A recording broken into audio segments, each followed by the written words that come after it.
midi sur Sud Radio. Sud Radio, le 10h midi, les médias. L'invité du jour. L'invité du jour, c'est Géraldine Maillet. Bonjour Géraldine. Bonjour tout le monde. On vous connaît puisque on vous voit régulièrement chez Cyril Hanouna dans Touche pas à mon poste, mais vous êtes également écrivain et vous êtes journaliste puisque vous avez réalisé un très beau documentaire qui s'appelle Le moment de briller, les Bleus en route vers le mondial, à l'occasion évidemment de cette Coupe du Monde féminine de la FIFA qui va être diffusée sur TF1 en exclusivité. Enfin non, il y a Canal+ aussi, non ? Vous me disiez Rémi qui va diffuser. Oui, enfin, en exclusivité sur Leclerc, c'est TF1. C'est TF1. Donc vous êtes intéressé, à ces filles, à ces femmes joueuses de foot qu'on ne connaît pas. Donc déjà, dites-nous un petit peu comment vous avez eu cette idée. Ça vous alors oui, vous avez un petit tropisme avec le foot quand même. Tropisme avec tous les sports, Valérie. Ouais. Je vous vois venir. J'adore. Vous savez que j'adore par exemple le tennis. J'avais réalisé un documentaire sur Roland Garros il y a 3 ans. C'est vrai que j'adore le foot.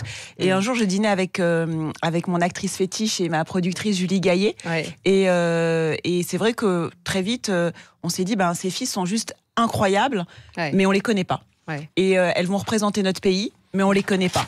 Les matchs vont être diffusés sur TF1, mais on ne les connaît pas. C'est quand même incroyable. Ouais. Et du coup, on a voulu, avec Christine Mollier, ma productrice, et Julie Gaillet, donc les 2 productrices, partir à la rencontre de ces filles. Ces sortes de personnages un peu ordinaires, mais extraordinaires. Ouais, elles sont extraordinaires. Extraordinaires, raconter leur vie, leur club, leur famille, leur environnement, leur parcours, leur passion pour le foot. Et voilà, et moi je suis partie à partir de... Donc je les ai rencontrées en janvier de cette année, lors du premier rassemblement de l'année à Clairefontaine. Et j'ai appris à les connaître, à les aimer, à les domestiquer. Et puis elles m'ont fait confiance surtout. Et vous en suivez quand même plus particulièrement quelques-unes, 5. Oui. Amandine Henry, la capitaine des Bleus, Wendy Renard, Gaëtane Tinet, Kadidiatou Diani et Viviane Asseyie. Je ne connais aucun de ces noms. Et comment Valérie, vous avez choisi ces 5 ? Vous n'avez pas ce tropisme-là, alors, visiblement. Non, pas comment vraiment. vous avez choisi ces 5-là plutôt Alors, que, en fait, moi, je connaissais autres. déjà Kadidiatou Diani parce que je regarde les matchs du PSG, donc elle joue au PSG, donc je connaissais son nom et je la trouvais très talentueuse comme attaquante. Je connaissais un tout petit peu les Lyonnaises, donc Amandine Henry, la capitaine aujourd'hui des Bleus, et Wendy Renard, la capitaine de l'Olympique Lyonnais, qui est quand même aujourd'hui l'équivalent du Real Madrid pour les féminines. C'est-à-dire c'est le meilleur club du monde. Sauf que ça, on ne le sait pas. Et après, pour les autres, en fait, moi, j'ai voulu des parcours très différents. J'ai voulu des anciennes et des nouvelles. J'ai voulu des filles qui avaient été une sorte d'autoroute du bonheur, comme Wendy Renard, qui est arrivée à Lyon et qui n'a jamais quitté Lyon, et Viviane Asseyie, qui a eu un parcours beaucoup plus difficile, chaotique, qui a fait plein de clubs et qui n'a jamais été sélectionnée en équipe de France et pour qui c'était vraiment un enjeu. Et Gaëtane Tinet, qui était pour moi ma militante, ma féministe, une sorte d'ancienne extraordinaire qui a un discours qui dit qu'elle peut aussi bien être championne, jouer au plus haut niveau et en même temps travailler à côté. Voilà. Et je voulais un peu tous ces sortes de panels représentatifs du football féminin. Et vous verrez ça samedi à 13h30. Et ce qui est bien dans ce documentaire, c'est à la fois des portraits des filles, mais surtout on les voit aussi... avec leur famille. Non, on les voit surtout faire les matchs préparatoires et les découvrir comment elles se mettent vraiment dans leur bulle pour gagner les matchs. On les voit après dans les vestiaires. Et ce sont des images dont on a l'habitude de voir plutôt chez les hommes, de voir la fête derrière les vestiaires. Et on voit que les filles sont très festives en fait. Elles ont leur... D'ailleurs, elles ont leur chant. Mais d'ailleurs, c'est exactement les mêmes rites que les footballeurs hommes. Ça vous a pas surpris un peu? C'est exactement la même façon de dire Titi elle a gagné, Titi elle a marqué. Moi, ce qui m'a plu, en fait, c'est qu'il y avait une fraîcheur dans les vestiaires qui était un peu, pour moi, dans mon imaginaire, en tout cas, et dans mon souvenir, comme les yeux dans les bleus. Ouais. C'est-à-dire que malgré tout, il y a chez ces filles, alors il y a un peu chez ces garçons, mais beaucoup moins aujourd'hui, une sorte de fraîcheur, de spontanéité. Il n'y a pas de langue de bois. Elles disent des choses qu'on ne devrait pas dire. Elles ne sont pas encore formatées par le système médiatique. Et même dans les vestiaires, même leur chant, même si Pogba chante, par exemple, et ben même quand les filles chantent et que c'est repris comme ça à la cantonade, il y a un truc beaucoup plus spontané, beaucoup plus choral, bande de filles, qui, moi, j'ai trouvé très rafraîchissant et on le voit beaucoup dans le documentaire. Justement. On va en continuer à en parler avec vous. Donc, le moment de briller, les Bleus en route vers le mondial, ce sera samedi à 13h30 sur TF1. On en reparle dans un instant avec Géraldine Maillet. À tout de suite. Sur carrefour.fr. Sud Radio, 10h midi, Valérie Expert. Avec vous sur Sud Radio jusqu'à midi, on s'interroge, on va commenter l'actualité. Oui, j'étais un peu perturbée, voilà, à partir de 11h. Et on est avec Géraldine Maillet pour parler des Bleus, les filles. La Coupe du Monde féminine de la FIFA qui va commencer le 7 juin prochain sur TF1. Ça commence avec France-République de Corée, qui est le match d'ouverture. Ce sera le lancement en prime time. Ouais, prime time à 21h. Et elle joue au Parc des Princes, qui sera quand même comble. Ouais. Et c'est incroyable pour les filles. Comment vous expliquez qu'on ait mis autant de temps que ça? Non, pas encore. Comment vous expliquez qu'on s'y intéresse que maintenant? Est-ce qu'il y a un meilleur jeu de ces filles? Est-ce qu'il y a une montée en puissance du foot féminin? Le foot féminin n'était pas encore reconnu vraiment en France, alors que dans beaucoup de pays, par exemple aux États-Unis, c'est le sport de prédilection des jeunes filles. Les jeunes filles veulent toutes faire du foot, alors qu'au contraire, le foot masculin est vraiment complètement dénigré. Dans les pays scandinaves ou en Asie, le foot féminin a la cote. Et nous, c'est vrai qu'on a 40-50 ans de retard, comme elle l'explique très bien Gaëtane Thiné. Et ce qu'elle nous dit, Gaëtane Thiné, qui joue au Paris FC, elle nous dit, mais moi, j'envie pas l'argent des garçons, la bulle médiatique, les paillettes, les trucs d'égo. Moi, ce que j'envie, c'est les stades pleins.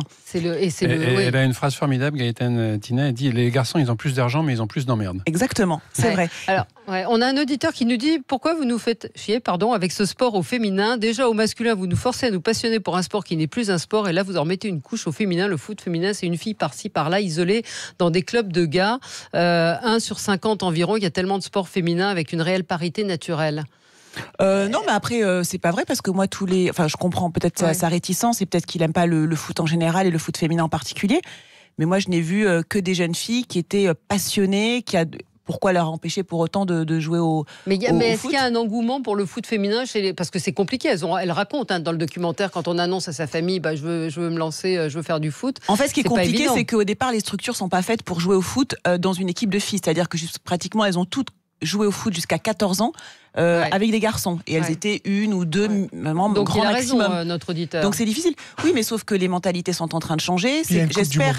Il y a une Coupe du Monde, ça va créer des vocations. Moi, quand je monte mon documentaire, il y a plein de parents ou de jeunes filles qui disent mais moi je vais faire du foot. Mais c'est génial. Je pense que le pari de TF1 y est pour quelque chose aussi. C'est-à-dire TF1 a fait le choix d'acheter les droits, de mettre en avant les matchs, de les diffuser en prime time. Il y a votre documentaire. Les matchs amicaux cartonnés quand sur W9 en termes d'audience, ça marche très bien. Justement, en termes d'audience, on se rend compte, et tant mieux que d'ailleurs le sport féminin collectif en général fonctionne de mieux en mieux. Absolument. Le handball, ça a fait un carton absolu sur la finale des filles au championnat du monde. Donc là, c'est la même chose, et je pense que moi je trouve ça plutôt bien. Alors après, il faut pas s'attendre à voir les mêmes genres de matchs que les matchs de garçons, parce que malgré tout, il y a quand même un gap. C'est pas tout à fait la même chose. Non, mais vous savez, moi je connais très très bien le tennis. Quand on voit aujourd'hui Simona Halep ou Muguruza qui jouent, et qu'elles se prennent 0-0 par Nadal et Federer. Donc en fait, c'est pas ça l'enjeu. Pourtant, on se régale de les voir, on trouve que c'est très technique, que c'est magnifique, que voilà, qu'elles sont incroyables. Donc en fait, je pense pas qu'il faille voir le foot féminin en comparaison du foot masculin. Il faut le voir à part entière, parce qu'elles sont techniquement incroyables. C'est très aussi stratégique. Et du coup, moi j'ai trouvé que qu'elles étaient très très impressionnantes. Effectivement, elles le disent elles-mêmes. On n'est pas aussi rapide que Mbappé, alors que pourtant Khadija Toutiani est très rapide et parmi les plus rapides. Elle dit oui, mais je cours 10 fois moins vite que lui. Mais là, c'est un peu la même chose dans le basket, dans le hand, dans tous les sports, bien sûr. Et ces sports collectifs-là, basket et hand, ont énormément pris d'importance au féminin. Et donc, voilà, ça c'est. Mais il y a un ostéo qui nous l'explique dans mon film. On n'est pas constitué de la même manière. On n'a pas les mêmes muscles. Hormonalement, on n'a pas le même système forcément. Donc, on ne peut pas jouer de la même manière au foot quand on est une fille. Et les filles en ont manifestement conscience, puisque Amandine Henry, qui est la capitaine, dit qu'en une femme, il faut se battre encore plus. C'est quand même, c'est vrai que c'est plus difficile. Et puis même leur situation matérielle n'a rien à voir. Ah oui, alors là vraiment, c'est un gap absolu. C'est-à-dire que là, en moyenne, en première division donc féminine, c'est dans les 1500 € par mois pour les joueuses. Alors, je vous parle pas évidemment de sorte d'écrémage en haut des Lyonnaises, certaines Parisiennes qui ont des conditions très très très favorables, mais c'est une seconde de Neymar. C'est à peu près ça. Mickaël, un auditeur nous dit le football féminin, c'est comme le handball masculin, on s'y intéresse pour les grands événements ou les finales. Qu'est-ce qu'il en sait? Il a encore rien vu. On va voir. Oui, non, mais après tout, c'est bien. C'est un progrès. C'est l'occasion de rendre populaire. Vous savez, quand on a regardé Les Yeux dans les Bleus la première fois et quand on a suivi Aimé Jacquet, est-ce que les femmes, par exemple, femmes connaissaient le foot? Eh ben non, on connaissait pas le foot. Et ça a créé une sorte d'engouement national et on s'est pris d'affection pour Zidane, pour Deschamps, pour Lizarazu. Et après, on est devenus, nous aussi, des téléspectatrices et des aguerris, en fait. Ouais, moi, je pense qu'en effet, si les Françaises gagnent des matchs et des matchs et des matchs, et suivant les personnes qui vont mettre les buts, elles vont devenir très populaires et très vite, il y aura un phénomène autour d'elles. Les équipementiers les accompagnent, toutes les marques les accompagnent aujourd'hui. Moi, je voulais savoir est-ce que vous pensez qu'il y a un rapport différent entre filles qu'entre garçons? Est-ce que y a entre elles une solidarité ou une concurrence quand même entre ces filles? J'ai trouvé qu'il y avait moins de concours d'ego et de concours phallique. Et de coiffure. Exactement. Capillairement, elles sont moins larguées quand même que les garçons. Non, moi j'ai trouvé qu'il y avait une très très belle. Alors forcément, c'est des compétitrices. Attention. Quand il y avait la liste de Corinne Diacre qui devait tomber, les places sont chères. Donc s'il y a 5 attaquantes, et si elles sont 6 au dernier rassemblement, il y en aura une qui va forcément sauter. Donc c'est dur. Par exemple, Marie-Antoinette Katoto n'a pas été appelée. Et justement, je m'interrogeais parce que vous avez voulu faire une belle histoire sur les filles de l'équipe de France. Oui. Mais en fait, par exemple, le sort de Marie-Antoinette Katoto, qui a été beaucoup discuté parce que c'est une excellente joueuse, elle n'a pas été retenue. Vous ne l'avez pas traité, vous auriez pu aller sur le côté, quelle déception, comment ça se fait? En fait, je ne l'ai pas suivi. Je ne l'ai pas suivi, elle ne faisait pas partie de mes destins au départ. Donc en fait, à partir du moment où je ne l'ai pas suivi, et j'ai suivi Kadidiatou Diani en pensant que ce serait elle qui irait jusqu'au bout. Voilà, elle ne faisait pas partie de ma shortlist en fait. Mais oui, ça fait partie, elles en parlent toutes, de la peur de la blessure aussi. Est-ce que jusqu'au bout, on va pouvoir être opérationnel pour jouer cette Coupe du Monde? Moi, j'ai trouvé qu'il y avait globalement une très bonne ambiance, qu'elles étaient plutôt solidaires, qu'elles savaient toutes par où elles étaient passées. Donc beaucoup aussi d'humilité, il y a une sorte d'entraide. Mais vous savez Valérie, moi je pense qu'entre femmes on se soutient beaucoup plus qu'entre garçons finalement, parce qu'on sait qu'on en bave un peu aussi. Vous pouvez être terrible entre oui, vous, mais on sait que nous à partir de 30 ans, oui, mais à partir de 30 ans on est des vieux chiffons, donc voilà, on est là pour se soutenir. Il y a une solidarité de vieille. Voilà, déjà à partir de 40 ans. Est-ce que vous diriez qu'elles sont plus intelligentes que les garçons, que les footballeurs? C'est-à-dire, est-ce qu'elles ont eu une éducation, parce qu'on reproche aujourd'hui aux footballeurs hommes souvent d'être passés de leur famille directement à l'entraînement sans avoir eu vraiment... Elles ont eu... Alors c'est compliqué pour moi de juger l'intelligence des garçons parce que je les ai peu rencontrés. Après, c'est vrai que oralement et dans les interviews, je les ai trouvés plutôt très structurés, parlant bien, beaucoup de valeurs, très bien élevés. Donc effectivement, moi je trouve que c'est des très belles valeurs qu'elles véhiculent et qui sont inspirantes aussi pour la jeune génération. Et effectivement, elles ne sont pas des enfants gâtés, comme certains footballeurs peuvent l'être, et elles ne rechignent pas à l'effort et à la rigueur. Alors, c'est marrant, il y a un auditeur qui nous dit j'adore arriver sur des petites tacles envers les hommes, on doit toujours prendre ça avec philosophie. À chaque fois que j'écoute une féministe nous vendre son pain, j'essaie d'imaginer ce que ça donnerait. Discours inverse, est-ce que c'est militant, est-ce que c'est féministe votre documentaire? Non, alors, pas du tout, hein, pas du moi, tout, Pedro. Je déteste justement ce qui est féministe. Je ne crois pas du tout à la discrimination positive. Elles ne sont pas là parce qu'elles sont des femmes, elles sont là parce qu'elles sont des championnes et parce que c'est les meilleures. Elles ont des chances de gagner? C'était ma dernière question. Je dirais qu'elles sont top 5 aujourd'hui. Les Américaines sont très fortes. Qui va gagner alors? C'est quoi notre plus grand... Les Américaines, clairement. Ouais. Elles sont sur notre chemin. On les a rencontrées en janvier, on les a battues 3-1, mais elles n'étaient pas du tout encore dans une forme... C'est qui la star de l'équipe de France, d'après vous? C'est Amandine Henry. Eugénie Le Sommer aussi. Eugénie Le Sommer aussi, la lyonnaise. Moi j'ai beaucoup aimé l'entraîneur Corinne Diacre. Je l'ai bien aimé dans les... Alors on dit entraîneur, c'était une question... On a vu sélectionneur avec...